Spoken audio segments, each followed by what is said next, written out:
नमस्कार, कैसे हैं आप लोग? आशा करता हूं कि आप सभी सुरक्षित और स्वस्थ होंगे। साथ ही साथ ये भी उम्मीद करता हूं कि आप अपना अमूल्य समय कोई न कोई रचनात्मक एवं सृजनात्मक कामों में व्यतीत कर रहे होंगे, है ना? प्यारे दोस्तों, मैं राकेश एक बार फिर नए वीडियो के साथ हाजिर हूं आपका अपना YouTube channel Oscar English institute of learning में। दोस्तों, अगर भाषा की बात चली तो शब्दों का जिक्र तो होगा ही, क्योंकि भाषा और है क्या, शब्दों का ही तो जोड़ है। भाषा गुणवत्तापूर्ण बन सकती है अगर शब्दों का चयन उत्कृष्ट हो। इसीलिए हमें बोलते समय इस बात का विशेष ध्यान रखना चाहिए कि जिन शब्दों का प्रयोग हम कर रहे हैं वो उत्कृष्ट हो, परिष्कृत हो, ताकि सुनने वालों पर इसका सकारात्मक प्रभाव पड़ सके।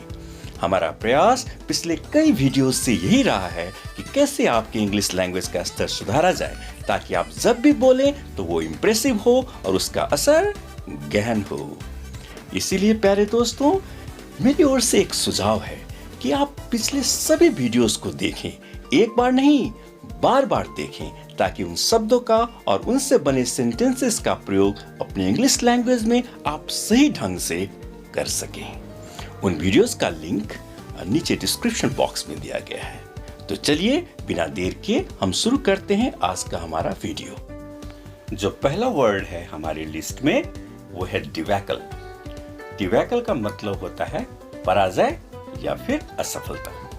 हिंदी में इस तरह से हम सेंटेंस बना सकते हैं, हमें असफलताओं से सीखना चाहिए। इंग्लिश में ट्रांसलेशन इस तरह से होगा, we should learn from debacles.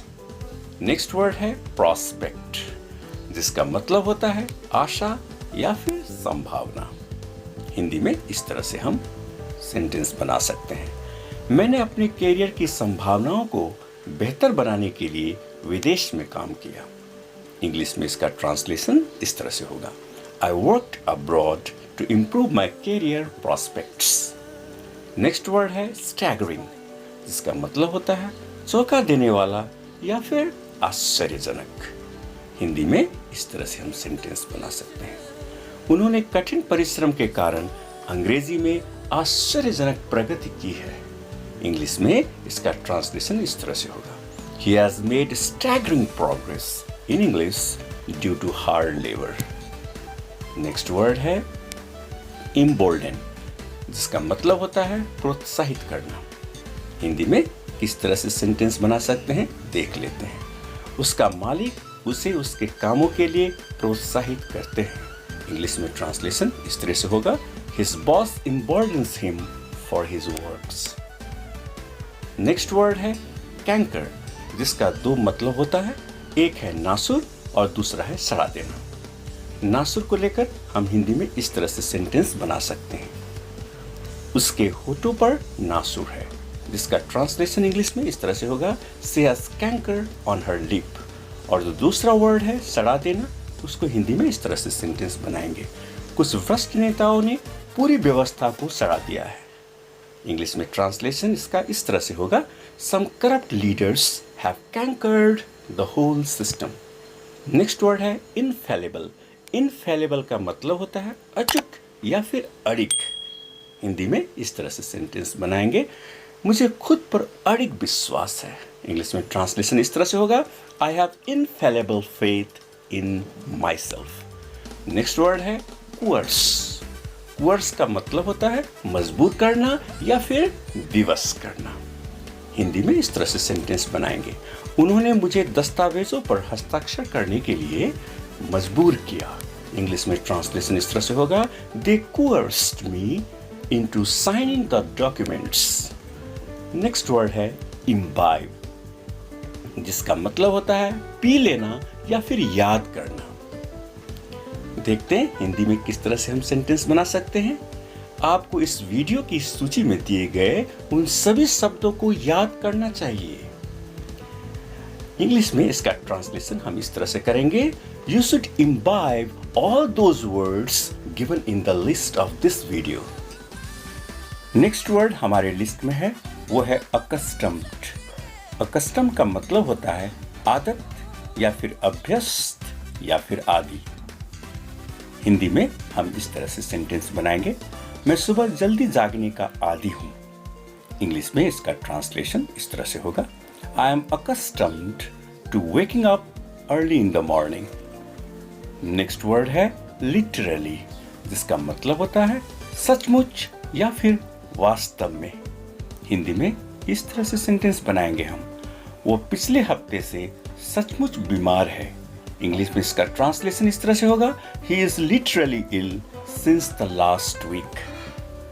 Next word हमारी लिस्ट में है वर्चुअली, जिसका मतलब होता है लगभग।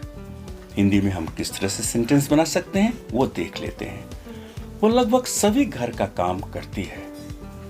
इंग्लिश में इसका ट्रांसलेशन होगा, she does virtually all house hold चोर। चोर का माने होता है घर का काम करना।